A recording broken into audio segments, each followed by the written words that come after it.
pengiriman produk antar dua lokasi dalam rantai pasok.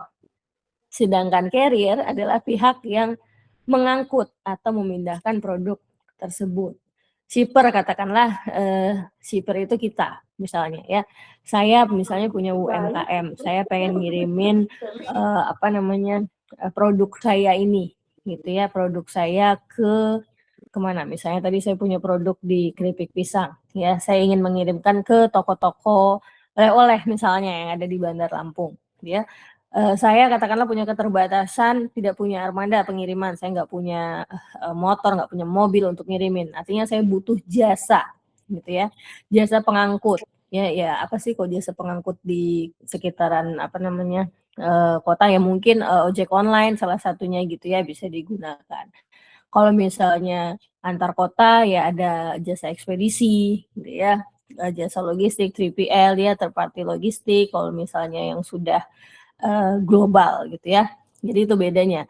Ya, nah kalau shipper itu memanfaatkan tadi jasa transportasi untuk meminimasi total biaya dengan tetap memberikan tingkat responsif yang tepat kepada pelanggan. Ya contohnya kalau saya tadi sebagai UMKM, artinya kan saya punya keterbatasan modal ya. Saya usahanya masih kecil-kecilan, terus saya belum bisa menyediakan alat transportasi untuk mengirimkan barang-barang saya itu tadi, artinya kan saya butuh jasa pengiriman ya.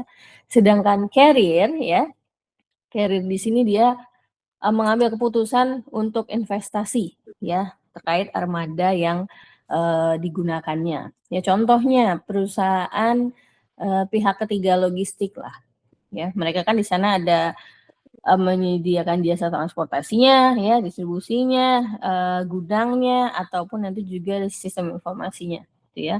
Kebanyakan mungkin kita lihat menyediakan jasa transportasinya, gitu ya. Artinya mereka punya mobil yang banyak, armada yang banyak yang nanti bisa untuk mengirimkan, gitu ya. Atau misalnya apalagi kalau kita lihat kayak jasa-jasa ekspedisi kan mereka punya mobil sendiri atau mungkin nanti punya apalagi motor sendiri gitu ya atau mungkin ada yang punya pesawat sendiri untuk perusahaan-perusahaan yang sudah besar lah ya untuk mengelola jasa transportasi ini ya jasa ekspedisi. Ya, jadi itu perbedaan antara shipper dan carrier. Berikutnya kita masuk ke moda transportasi ya. Ada beberapa moda secara umum yang diketahui ya. Pertama ada moda udara, lalu package carrier, moda truk, moda rel, moda air ya, moda pipa dan juga intermoda. Ya, kita bahas satu-satu. Pertama di sini dari moda udara ya. Moda udara ya kita tahu artinya ya melalui udara pastinya ya. Contohnya apa ya pesawat ya. Pesawat terbang, helikopter ya. Apalagi perpindahan ya dengan tujuannya masing-masing. Kalau ruang lingkupnya rantai pasok ya biasanya pesawat, helikopter gitu ya. Atau mungkin ada juga yang pernah lihat drone gitu ya. Di luar negeri ya, saya rasa di Indonesia mungkin belum ada ya perpindahan menggunakan drone ya, perpindahan produk. Tapi nggak tahu, saya belum pernah lihat. Mungkin ada di beberapa kota tertentu, mungkin ya. Ya, jadi dari moda udara, secara komponen biaya ya, itu apa saja ya yang perlu dikeluarkan ya. Yang pertama infrastruktur dan perlengkapan. Ya, karena apa? Ya pesawat nggak bisa landing dan take off di sembarang tempat, artinya harus ada runway-nya gitu ya, ada lintasannya.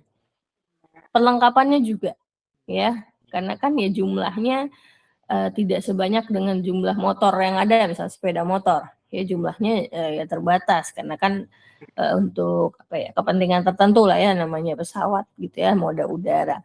Artinya perlengkapannya pun juga ya bisa dibilang mahal gitu ya. Lalu tenaga kerja dan bahan bakar yang perlu dikeluarkan lagi nih dari segi biayanya ya. Tenaga kerja ya kita tahu kalau moda udara kan naik pesawat pilot ya pilot gajinya aja udah berapa gitu ya.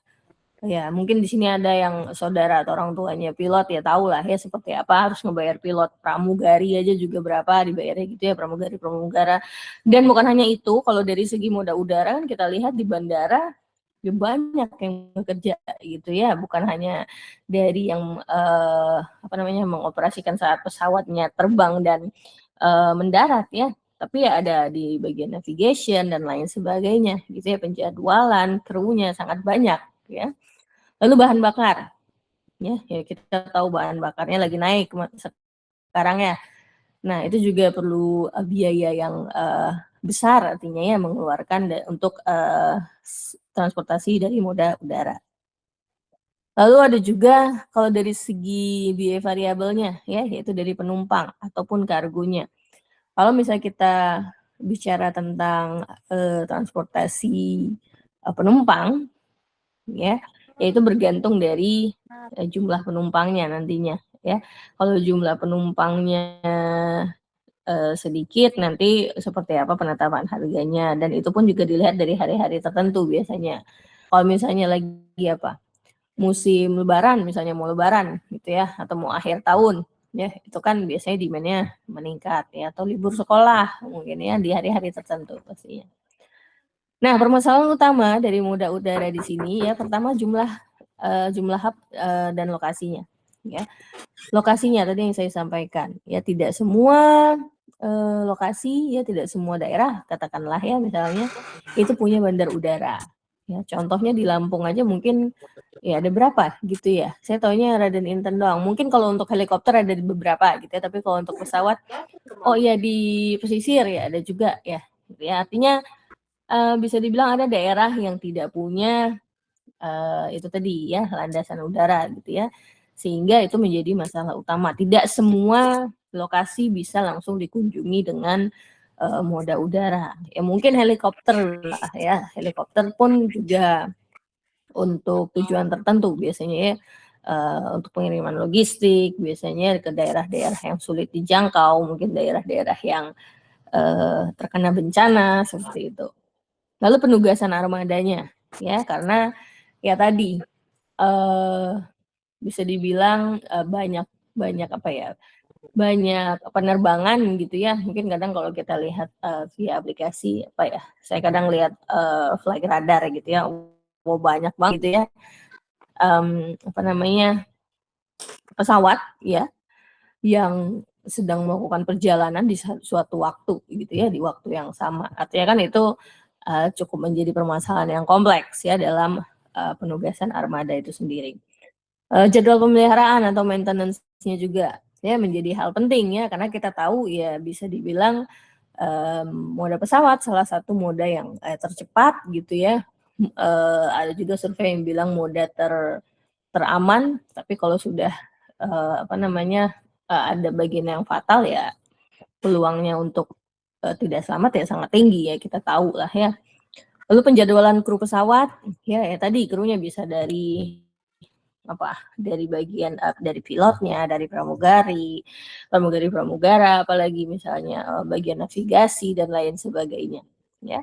Harga dan ketersediaan juga menjadi permasalahan ya, karena itu tadi ya ada beberapa hal yang perlu dikeluarkan secara biaya ya, bagaimana dengan moda udara yang dilakukan ini ya, dengan adanya penerbangan bagaimana juga tetap bisa memaksimasi pendapatannya gitu ya, walaupun misalnya penumpangnya nggak banyak, bagaimana caranya kita misalnya maskapai ya, saya sampai lupa bahasa Indonesia, maskapai itu tetap bisa mendapatkan keuntungan ya, itu dari sisi udara ya. Berikutnya dari moda package carrier ya. Nah, untuk moda ini ya punya keterbatasan, yaitu dari sisi beratnya sendiri ya, paket kecil yang beratnya hingga 150 pon ya. Artinya tidak bisa dikirimkan dalam jumlah yang banyak ya. Dimana dengan menggunakan moda ini biayanya cukup mahal ya, tapi pengirimannya bisa lebih cepat dan handal ya.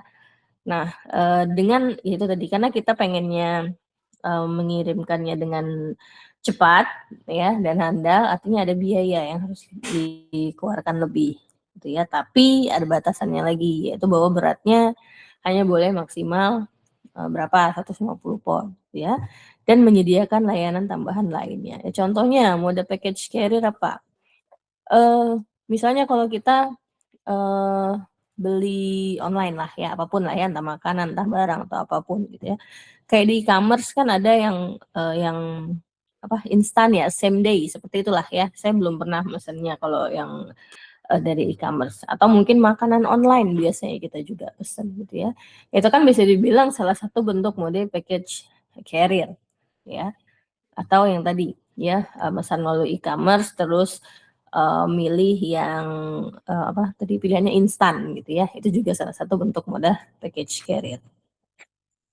Lalu berikutnya ada mode truk ya, di mana mode truk ini terbagi menjadi 2 segmen ya. Yang pertama ada, full truckload FTL, TL ya sama saja, di mana kalau, full truckload di sini ya, kita lihat dari gambar truk di sini penuh isinya, ya, semuanya sudah terisi, ya. Nah, dengan, skema ini ya, full truckload, biaya tetapnya rendah, tapi di sini minusnya adalah ketidakseimbangan arus, ya, terjadi ketidakseimbangan arus. Nah, kalau LTL, less than truckload, pengirimannya dalam jumlah kecil, artinya, ya, di sini, ya, kita lihat di dalam sini, di gambar ya, ada bagian yang tidak, diisi gitu ya di dalam truk. Artinya di sini, tidak penuh ya muatan isi truk tersebut, karena jumlahnya kecil ya.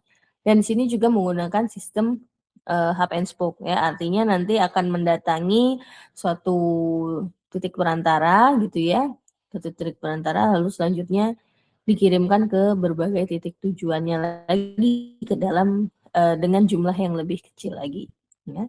Nah, waktu pengirimannya di sini lebih lama, ya, dari truckload. Karena, ya, kalau di sini tadi, FTL ini bisa dalam satu lokasi. Misalnya satu pabrik langsung ngirimkan ke satu tujuan atau ke beberapa tujuan, tapi sumbernya satu. Kalau LTL contohnya, misal saya ngambil ke supplier 1, 1/4 dari kapasitas truk dulu, nanti supplier 2, 2/4-nya, ya, supplier, 3 baru sisanya gitu ya. Terus nanti saya kirimkan ke beberapa lagi, lokasi ya, ke beberapa lagi lokasi tujuan. Lalu berikutnya ada moda rel ya. Nah, ya beruntungnya kita yang di Lampung ini, ya kita kayaknya hampir semua, punya gitu ya modanya tadi. Mulai tadi dari moda udara kita punya, bandara gitu ya. Terus apalagi tadi moda truk, banyak banget truk yang bisa kita lihat ya, apalagi di depan ITERA gitu ya. Terus apalagi, moda package ya kita sehari-hari juga kadang ngegunain ya. Moda rel salah satunya, kita juga punya stasiun, kita, Provinsi Lampung juga dilintasi oleh kereta gitu ya, baik itu kereta penumpang maupun kereta, barang ya, bebaranjang salah satunya yang melewati, rel yang ada di Provinsi Lampung ya. Nah, dengan moda rel itu mengangkut komoditas untuk jarak jauh ya, jarak yang jauh, ya karena keterbatasan salah satunya infrastrukturnya, ya kan harus melewati rel, nggak bisa di jalan raya gitu kan, kereta apinya. Artinya kan, ada batasan lagi gitu ya. Biaya tetapnya tinggi untuk peralatan dan fasilitas, yaitu tadi ya, contohnya, ya stasiunnya ya, relnya ya. Lalu terjadwal untuk memaksimasi utilisasi. Iya, tapi ya mungkin kita semua, turut merasakan lah ya kemarin sempat terjadi, kecelakaan kereta api gitu ya. Itu kan ya bisa dijadikan apa ya, bisa dijadikan evaluasi lah ya bagaimana sistem perkeretaapian di Indonesia ini gitu ya. Dan waktu yang dibutuhkan lebih lama, kalau jaraknya jauh ya pasti lebih lama memangnya. Terus juga, kalau dibilang macet atau enggak, sebenarnya nggak macet, tapi bergantung dari seperti apa, sistem, relnya gitu ya. Seingat saya, dulu ya saya nggak pernah naik kereta api lagi ya kalau dari Lampung ke Sumsel gitu ya. Kenapa dulu sempat lama gitu ya dari Lampung stasiun Tanjung Karang ke stasiun Kertapati di Palembang gitu ya. Seingat saya dulu tuh sekitar 12 jam ya perjalanannya ya. Karena apa? Karena ada harus nunggu kereta batubara lewat pada saat itu. Saya berangkatnya kalau nggak salah dulu pagi, tapi udah belasan tahun yang lalu ya. Saya sudah nggak pernah naik kereta lagi, jadi saya kurang tahu seperti apa perkembangannya gitu ya. Mungkin ada yang pernah uh, sebagai penumpang gitu ya, seperti apa perjalanan dari Kertapati ke Tanjung Karang atau sebaliknya gitu ya. Dan di kita Provinsi Lampung pun juga ada beberapa stasiun, saya rasa ya, bukan hanya di Tanjung Karang saja ya. Yaitu kembali lagi ke sistemnya gitu ya, ke sistemnya seperti apa dari penugasannya. Itu kan salah satu bentuk penugasannya. Oh, kereta A harus lewat busur yang mana kan, kalau kita ngomongin jaringan, lewat rel yang mana, kereta B yang mana gitu ya, supaya ya tidak terjadi lah ya seperti yang di Bekasi Timur kemarin. Lalu berikutnya ada moda air ya. Lampung juga punya, kita juga punya pelabuhan ya.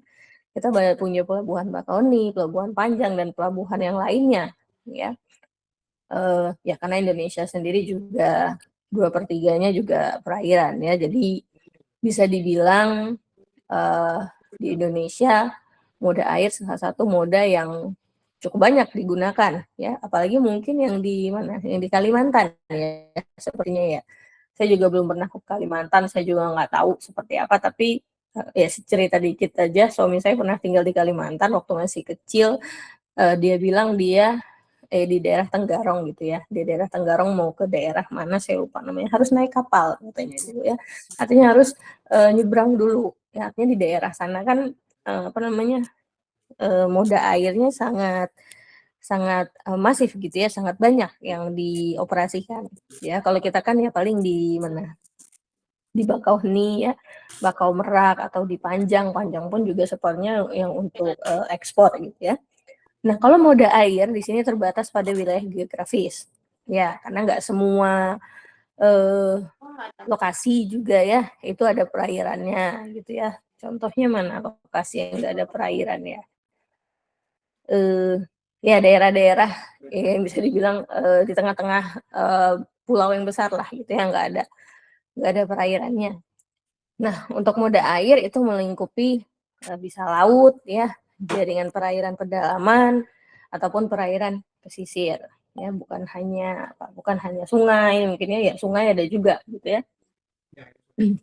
Ada juga transportasi yang digunakan ya. Contohnya apa yang terdekat?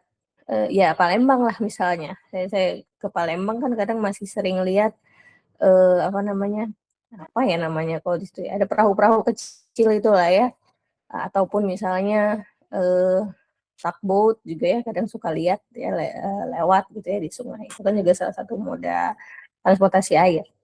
Waktu perjalanan paling lambat ya dibanding moda-moda yang lain ya, paling lambat, tapi dia bisa memuat kapasitas yang sangat besar ya, bisa lebih banyak. Kayak contohnya yang ada di gambar ya, ada berapa banyak kontainer yang ada di dalam kapal ini gitu ya. Cuma ya itu bisa bahkan berbulan-bulan ya terus sampai ke daerah tujuannya.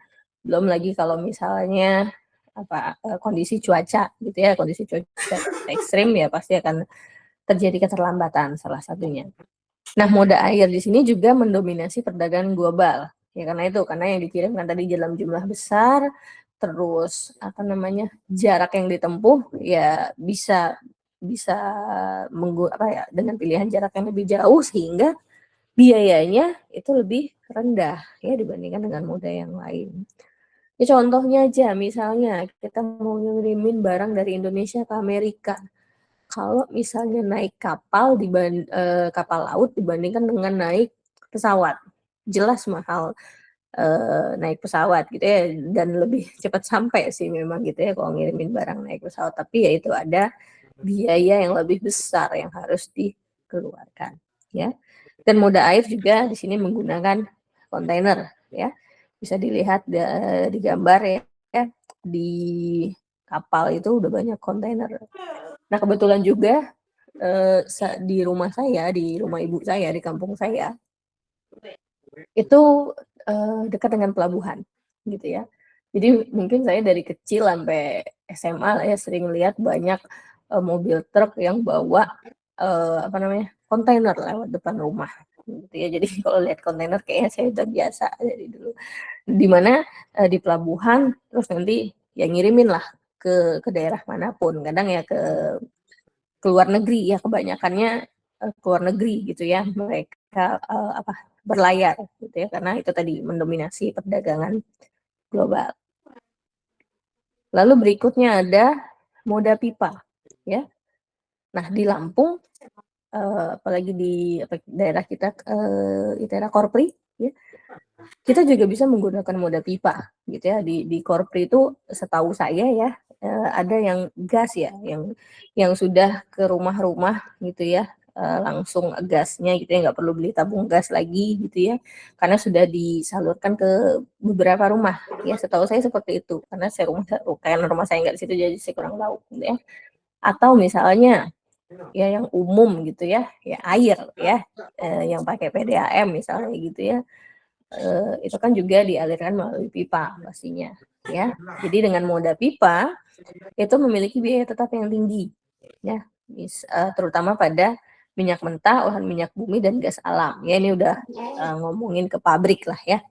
Kalau ke pabrik kan, eee, pipanya nggak cuma berapa meter gitu ya, biasanya gede-gede pipanya gitu ya, karena dengan adanya, apa, kebutuhan yang tinggi, maka biaya tetapnya pun di awal juga harus tinggi untuk menyediakan ya salah satunya pipa tadi. Lalu mode pipa ini lebih cocok digunakan untuk aliran yang besar dan stabil ya, dan struktur harganya mendorong untuk memprediksi komponen permintaan. Ya contohnya ya juga bisa dilihat di gambar ini lah ya, salah satu perusahaan ya katakanlah di sini, mengelola minyak ya, minyak bumi dialirkan, ke tangki manapun lah gitu ya. Ya itu moda pipa. Terakhir ada intermoda ya. Nah di intermoda, di sini menggunakan lebih dari satu moda transportasi untuk memindahkan pengiriman. Misalnya pakai apa, pakai moda truk sama rel misalnya, atau mungkin pakai moda truk sama moda air, pakai kapal gitu ya, atau kombinasi yang manapun ya. Jadi kalau sudah lebih dari satu itu bisa disebut dengan intermoda, ya. Nah, moda ini ya meningkat pesat seiring dengan meningkatnya penggunaan kontainer. Ya, penggunaan kontainer tadi yang dilakukan untuk pengiriman, apa, bisa dibilang perdagangan global lah gitu ya, perdagangan global. Dan di sini juga lebih praktis bagi pengirimnya atau tadi shipper ya, karena hanya melalui satu pihak saja, ya. Misal ada jasa, ekspedisi lah gitu ya, misal kita mau mengirimkan ke suatu daerah yang tidak bisa dicapai hanya dengan menggunakan satu moda transportasi. Artinya kita taunya barang itu terkirim aja gitu ya, masalah nanti dikirimnya pakai apa misalnya, pakai truk sama pakai rel atau misal pakai truk pakai apalagi, pakai pesawat atau apapun itu kan, mmm, dari pihak jasanya tadi ya, tinggal kita aja nanti bagaimana koordinasi dengan si pihak, pengangkutnya tadi atau carrier-nya tadi, ya. Hanya di sini masalah utamanya adalah pertukaran informasi untuk memfasilitasi pemindahan antar moda transportasi. Ya kadang di sinilah terjadi bottleneck-nya gitu ya, terjadi, apa namanya, delay-nya, keterlambatannya nanti di sana ya. Oh informasi dari moda pertamanya seperti apa, nanti yang diterima moda kedua seperti apa, di titik, endpoint-nya nanti seperti apa, itu kan, bisa saja terjadi perbedaan apalagi kalau belum ada penerapan, sistem informasi lah salah satunya, ya. Ya jadi itu beberapa moda ya, beberapa moda yang, secara umum ya digunakan. Oke, berikutnya ada infrastruktur dan kebijakan dalam transportasi, ya. Nah, di mana untuk infrastruktur ya dan kebijakan salah satunya ya dari, pemerintah ya. Pemerintah punya tanggung jawab dan peran ya dalam pembangunan dan pengelolaan infrastruktur. Contohnya apa? Contohnya jalan misalnya gitu ya. Eee, ya kita jalan yang dipunya gitu ya, misalnya apalagi tol misalnya gitu ya, itu kan dibangun, infrastrukturnya. Terus apalagi, stasiun, bisa stasiun, bandara, pelabuhan, dan lain sebagainya, ya, infrastruktur itu. Nah, pengelolaannya seperti apa, ya? Contohnya, pengelolaannya misalnya dilakukan perbaikan, gitu ya, kalau misalnya jalan udah banyak yang hancur ya, apalagi di Lampung ya, sorry to say aja ya, sering masuk berita ya, kayaknya udah dilaporin jalannya jelek dan lain sebagainya gitu ya, masih aja jalannya, nggak benar-benar gitu ya, lubangnya banyak di mana-mana, gitu ya. Lalu dari segi kebijakan misalnya, contohnya apa?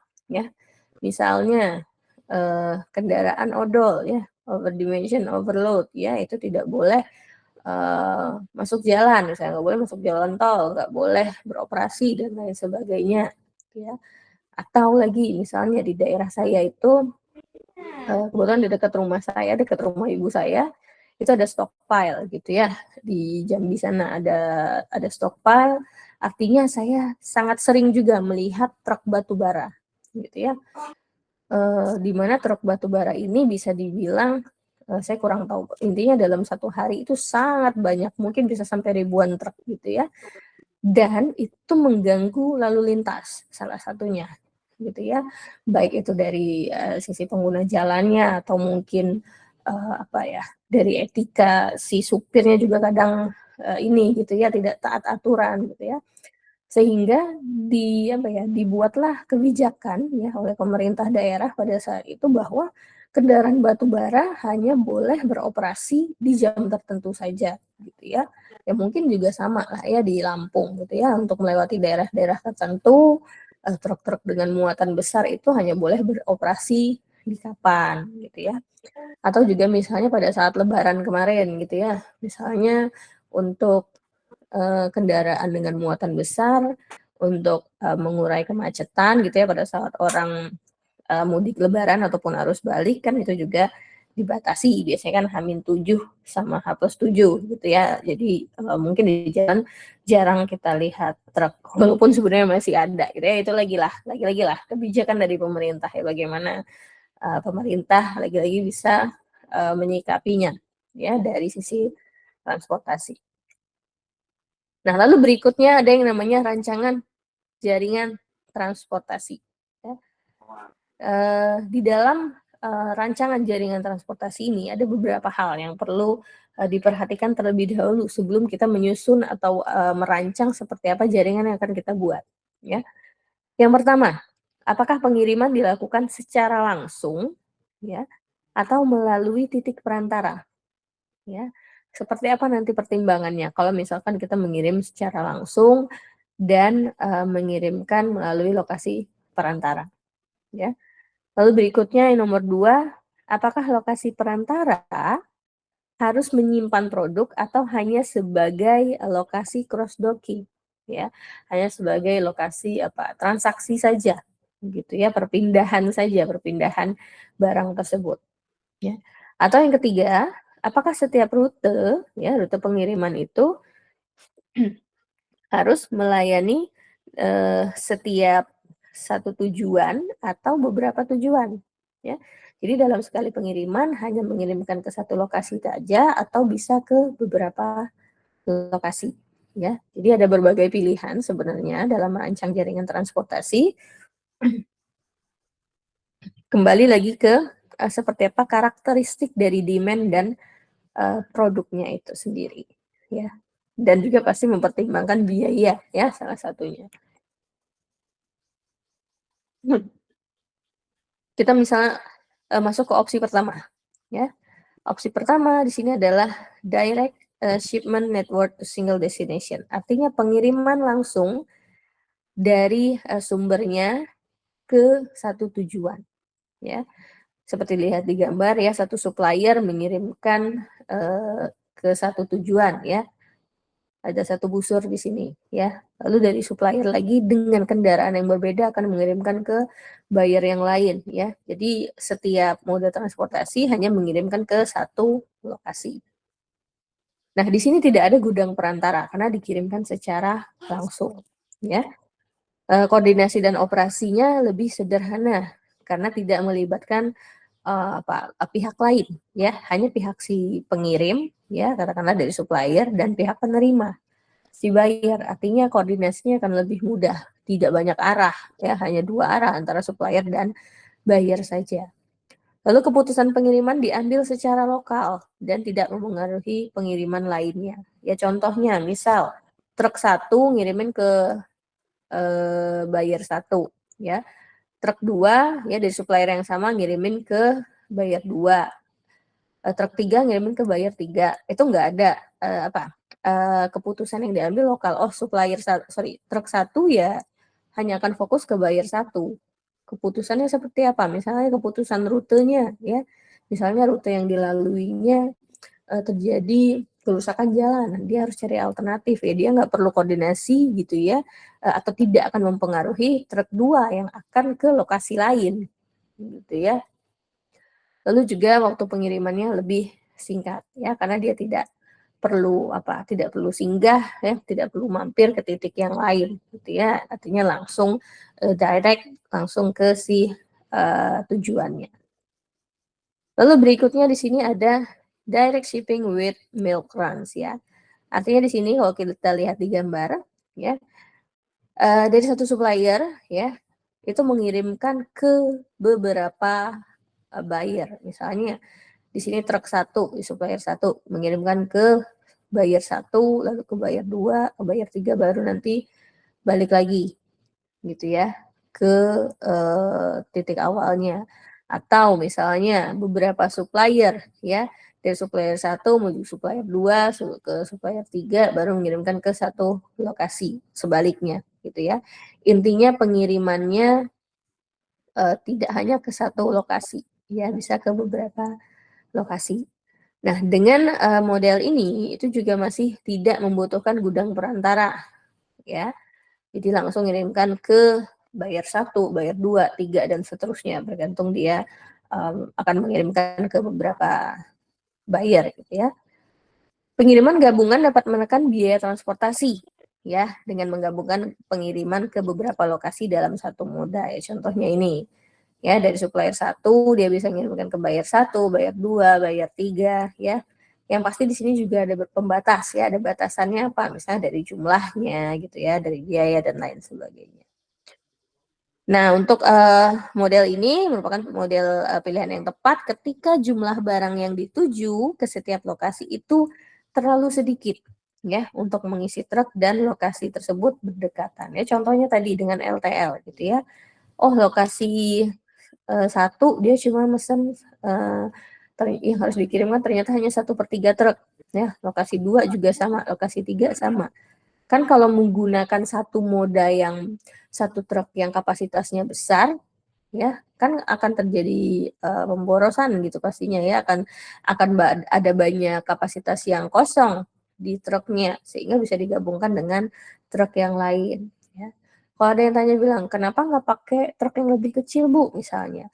Katakanlah supplier ini punya batasan jenis modanya gitu ya.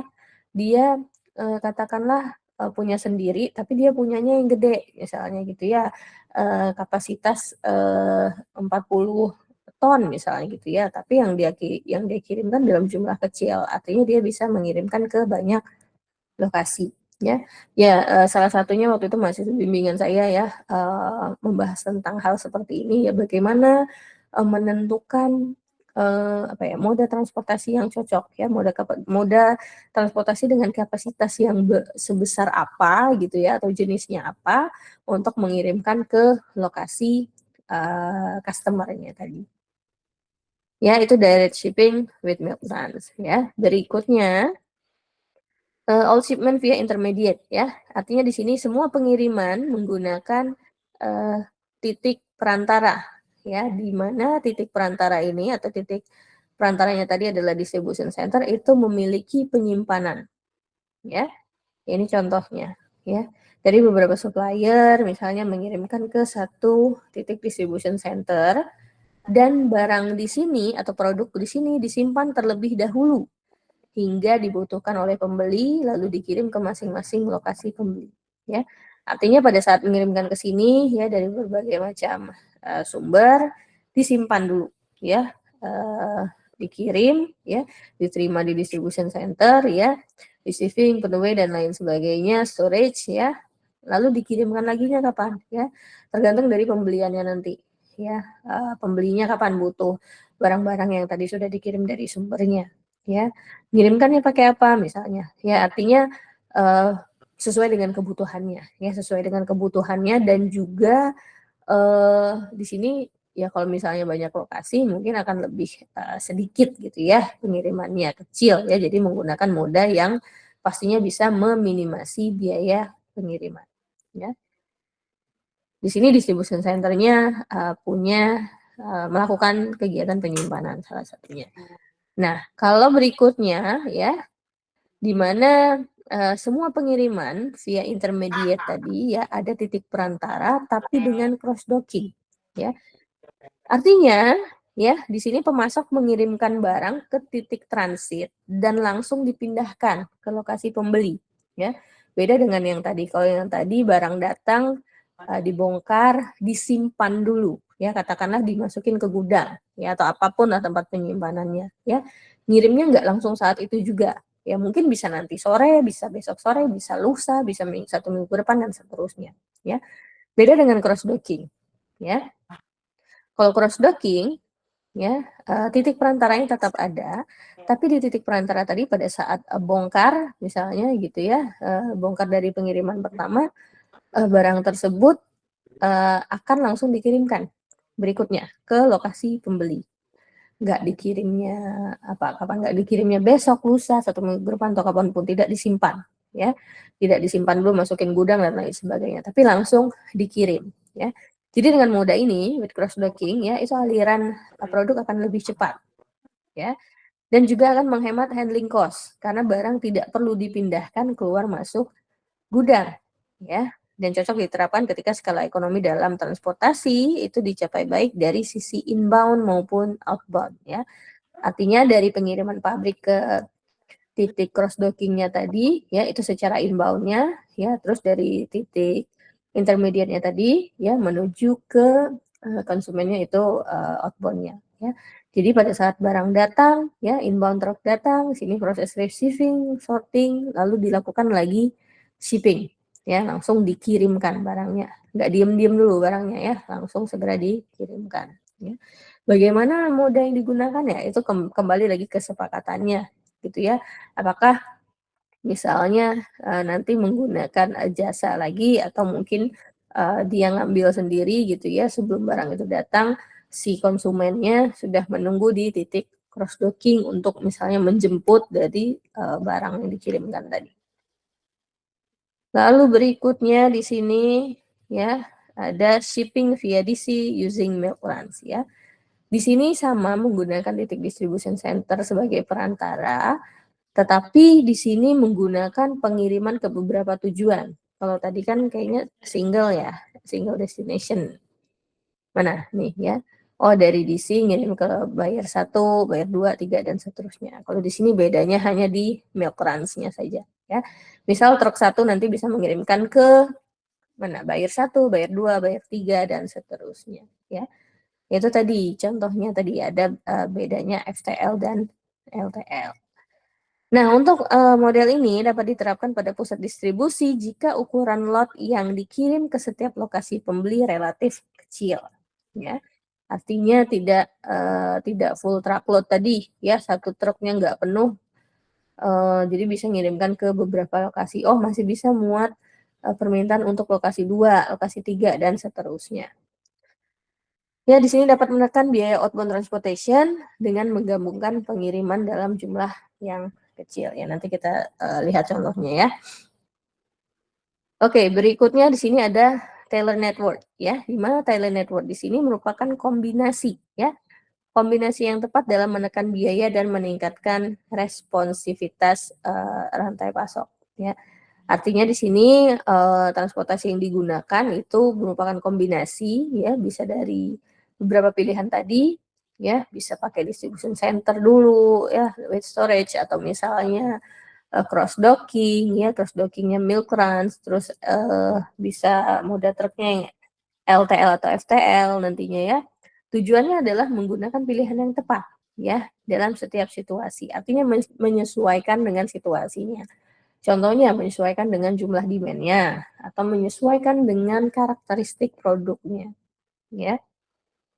Nah, kompleksitas pengelolaan jaringan ini bisa dibilang tinggi ya karena prosedur pengiriman yang digunakan berbeda untuk setiap produk. Itu tadi yang saya sampaikan. Karakteristik produknya, ya. Misalnya apa? Barang yang mudah cepat rusak ya atau mungkin nanti barang dalam jumlah yang sangat besar gitu ya. Atau barang-barang yang perlu perlakuan khusus dalam pengirimannya. Ya, bergantung dari karakteristik produk dan juga demand. Ya. Nah, ini adalah bisa dibilang recap ya dari seperti apa kelebihan dan kekurangan dari berbagai jaringan transportasi tadi. Ya, mulai dari direct shipping, apa pro dan kontranya, lalu dengan milk run pro dan kontranya mana, sehingga ini nanti akan dijadikan pertimbangan ya dalam memilih struktur jaringan yang akan digunakan dalam transportasi dan distribusi dari produk yang akan dikirimkan. Oke, itu beberapa rancangan jaringan transportasi. Nah, sekarang kita masuk ke contoh soal, ya. Nah, di contoh soal ini saya masih ngambil di buku Chopra, ya. Di sini katakanlah suatu retail ya mempunyai 8 toko yang disuplai dari 4 supplier, ya. Di sini satu truk mempunyai kapasitas sebesar 40.000 unit dengan biayanya $1.000 setiap kali muat dan ada biaya tambahan sebesar 100 setiap kali pengiriman. Ya. Setiap kali pengiriman biayanya 100, ya. Truk ya membuat 2 pengiriman artinya kalau truk membuat 2 kali pengiriman dicatnya 1.200 gitu ya, itu sebagai contohnya. Lalu biaya simpan per unitnya itu sebesar $0,2 ya.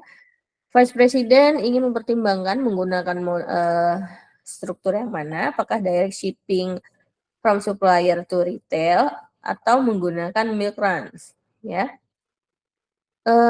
Apa struktur yang harus dibangun jika penjualan tahunannya setiap produk pada setiap retail ya itu sebesar 960.000 unit dan struktur yang mana yang akan digunakan jika sales-nya, annual sales-nya, penjualan tahunannya itu hanya 120.000 unit ya. Nah, sekarang kita coba bandingkan struktur jaringan yang mana yang nanti akan digunakan ya. Ini ada parameter-parameternya. Lalu di sini kita coba dengan direct shipping dulu ya. Direct shipping ya, direct shipping di sini kita tadi punya annual sales-nya ya sebesar 960.000 per store ya. Tadi kita punya berapa toko tadi? 4 toko ya. 8 toko ya. 8 toko dan 4 supplier ya. Lalu sini batch size ship from each supplier to each store. Artinya jumlah yang dikirim ya dalam satu kali pengiriman dari masing-masing supplier ke masing-masing store yaitu sebesar 40.000 unit. Dari mana sebesar 40.000 unit? Dari kapasitas truk yang dimiliki ya.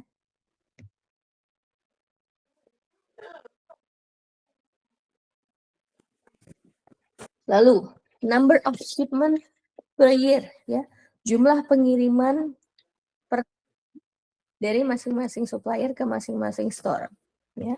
Karena kita tadi punya demand-nya penjualannya 960.000, terus sekali kirim itu kita hanya bisa mengirimkan 40.000, artinya dalam 1 tahun terjadi pengiriman sebanyak 24 kali ya. Kapanpun lah waktunya, intinya dalam 1 tahun akan mengirimkan sebanyak 24 kali ya.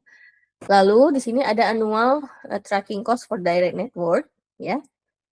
Artinya ada 24 kali pengiriman ya. Makanya di sini ada 24. Lalu 1.100 dari mana? Tadi disebutkan bahwa biaya dalam satu kali muat itu adalah 1.000 ya. Dan ada biaya tambahan untuk setiap kali pengiriman, yaitu sebesar 100. Ya, artinya setiap 1 kali pengiriman, dia akan mengeluarkan biaya sebesar 1.100 ya. Biaya muatnya tadi 1.000, biaya pengirimannya 100 ya. Dikali 4, dikali 8 dari jumlah, toko dan, supplier ya. Diperoleh sebesar $844.800. Lalu ada yang namanya average inventory, ya, rata-rata inventory pada setiap toko untuk setiap produk, ya. Atau di sini kemarin yang sudah pernah kita bahas adalah cycle inventory-nya, ya. Cycle inventory-nya adalah rumusnya Q per 2, ya. Q-nya tadi berapa? Q-nya ada 40.000 dibagi 2 artinya 20.000 unit. Ini adalah jumlah rata-rata, ya, persediaan yang disimpan. Gitu ya, sehingga muncul biaya biaya simpannya ya, annual inventory cost-nya, annual holding cost di sini harusnya ya, for direct network tadi sebesar 20.000 unit ya, dikali 0,2 ini tadi yang sudah disampaikan di awal parameternya ya, $0,2 per unit, dikali 4 supplier dikali 8 toko ya, $128.000 ya, sehingga total annual cost-nya yaitu dari biaya tracking-nya tadi ya, biaya pengirimannya dan biaya penyimpanannya ya, didapat $972.800 menggunakan struktur jaringan direct shipping, pengiriman secara langsung ya. Sedangkan Vice President tadi ingin membandingkan dua struktur ya, yaitu tadi direct shipping dengan migrants to only to stores ya. Artinya pengiriman ke beberapa tujuan tapi hanya dalam satu tujuan itu 2 toko saja yang dikunjungi ya. Nah, kita lihat ya. Annual sales-nya masih sama 960.000 per store ya. Lalu batch size-nya atau nilai ukuran lotnya yang dikirimkan dari setiap supplier ke setiap store itu adalah sebesar 20.000 ya, 40.000 bagi 2. Kenapa 40.000 dibagi 2?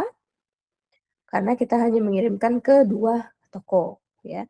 Beda cerita kalau misalnya nanti dikirimkan ke 3 toko, 4 toko, 5 toko dan seterusnya ya. Artinya kita punya kapasitas truk tadi 40.000 ya.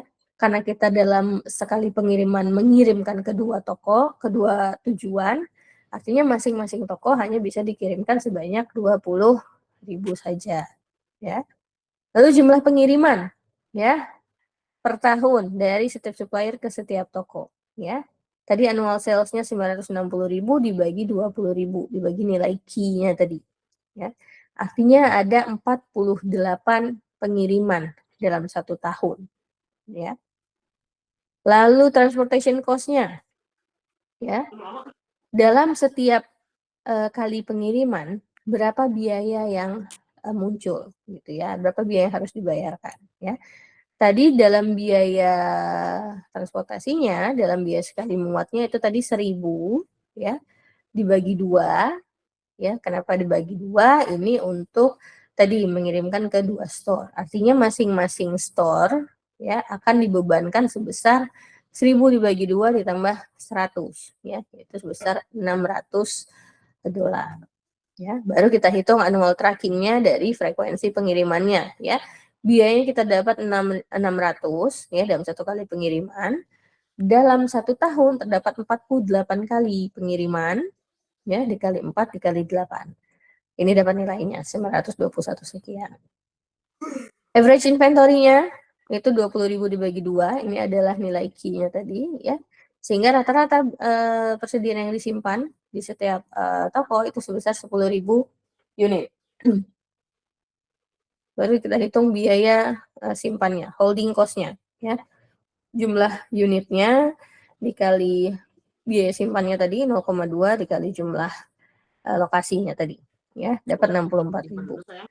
Lalu total annual cost of milk trans tadi ya, di sini 985.600 ya. Kalau kita bandingkan di sini yang lebih hemat secara biaya adalah yang ini ya, direct shipping, biayanya lebih murah dibandingkan dengan migrants to store. ya, sehingga vice president tadi bisa menentukan ya struktur jaringan yang mana yang digunakan, yaitu adalah struktur jaringan dengan direct shipping, dengan asumsi ya barang di sini ya harusnya ada asumsi tambahan gitu ya, barang di sini bukan barang yang mudah cepat rusak, juga nilai pengurangan nilainya tidak signifikan gitu ya di dalam kurun waktu 1 tahun tadi ya. Nah, lalu bagaimana jika demand per produk per store-nya menjadi 120.000 unit? Kalau tadi kan annual sales-nya 960.000 ya per store, kalau sekarang menjadi 120.000 seperti apa? Ya. Silakan nanti coba latihan saja di rumah ya, dihitung seperti apa, digambarkan jaringannya gitu ya dengan direct shipping ya, struktur direct shipping ataupun dengan milk runs to for store ya. Di sini pilihannya 4 store, tapi bagaimana juga nanti silakan dicoba hitung dengan supaya apple to apple dengan yang demand 960 tadi, milk runs to only 2 store ya. Jadi dalam 1 kali pengiriman mengirimkan ke 2 toko sekaligus ya. Silakan dikerjakan untuk itu ya, tadi dengan direct shipping ya, direct shipping dan juga milk run to store ya. Kalau for store kan di sini sebenarnya sudah ada contohnya ya. Nanti silakan dicoba kerjakan di rumah.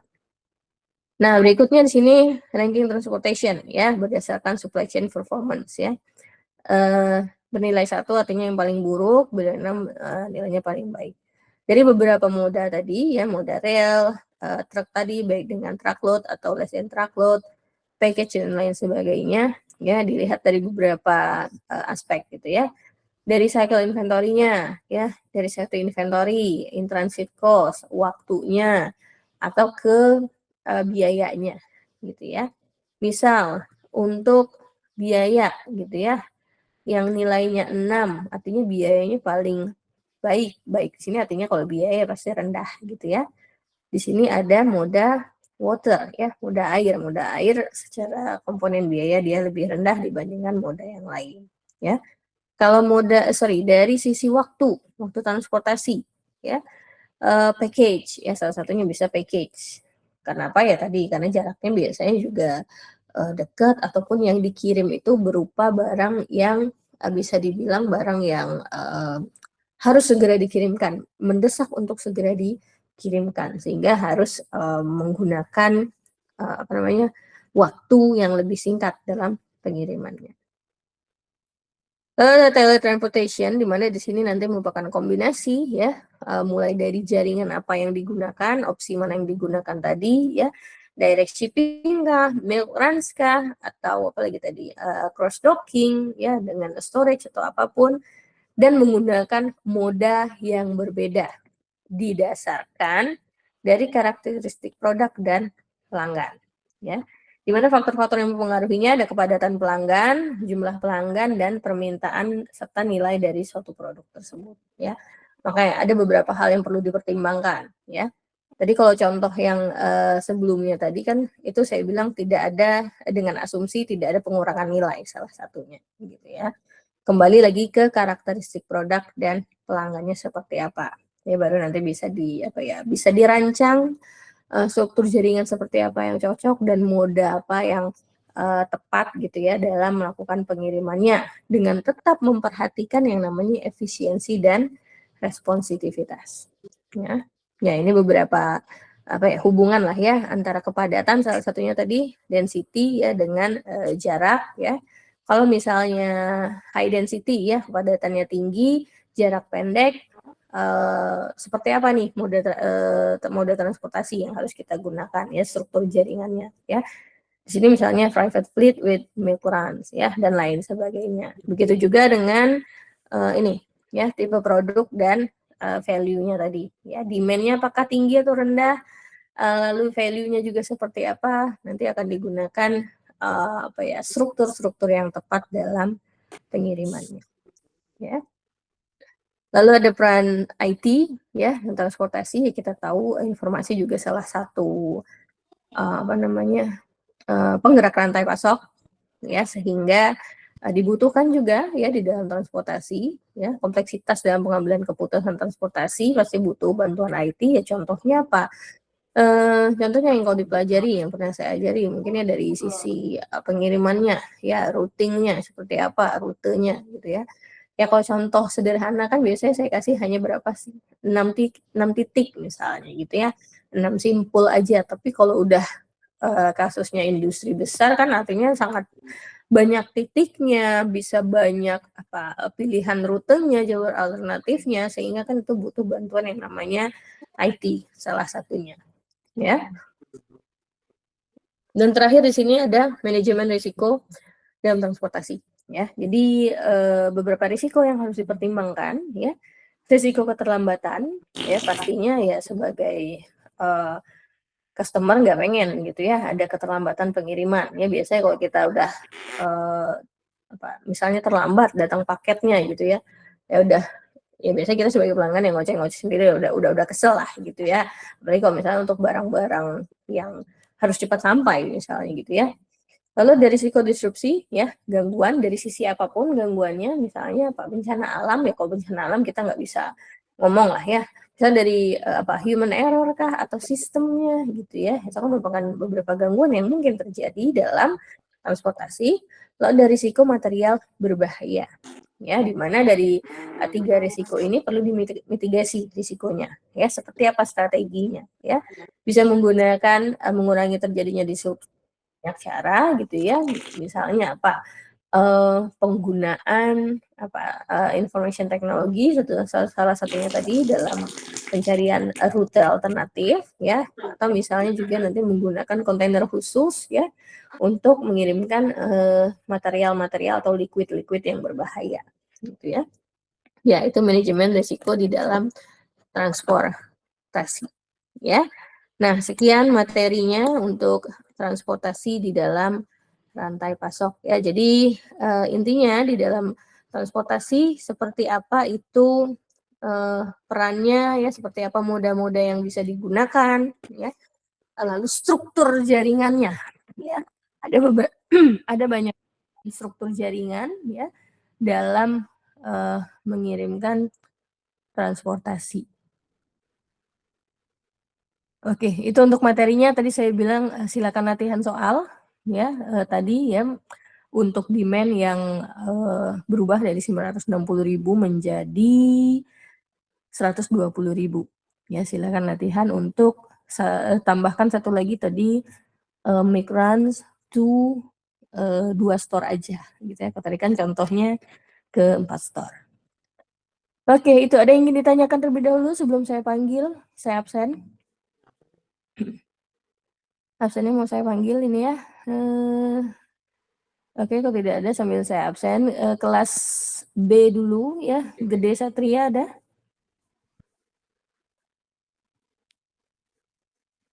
Gede Satria tidak ada. Sofi Eka? Sofi Hadir, Eka. Bu. Oke. Naila? Hadir, Ibu. Made Herlina? Hadir, Bu. Feby Nisa? Feby? Tidak ada. Revita? Hadir, Ibu. Oke, Zahra Widya? Zahra tidak ada. Saskia? Hadir, Bu. Dewi Rengganis? Hadir, Bu. Oke, Ivan Abraham? Hadir, Bu. Oke, bentar siapa lagi nih? Sampai Ivan, Baby Verina. Hadir, Ibu. Oke, Chris Yesi. Hadir, Ibu. Oke, Yasya. Hadir, Bu. Yasya, oke. Chandra Herawan. Chandra tidak ada. Muhammad Syafran. Hadir, Bu. Oke, Marwah Agus. Hadir, Bu. Oke, Iza tidak ada. Halo dia. Hadir, Ibu. Oke, Erika. Hadir, Bu. Oke, Samuel Kevin. Hadir, Bu. Reza Melisa. Hadir, Bu. Oke, Darmawan. Hadir, Bu. Oke, Citra Apriliana. Hadir, Bu. Oke, Grace Ruth. Grace, tidak ada. Rifki.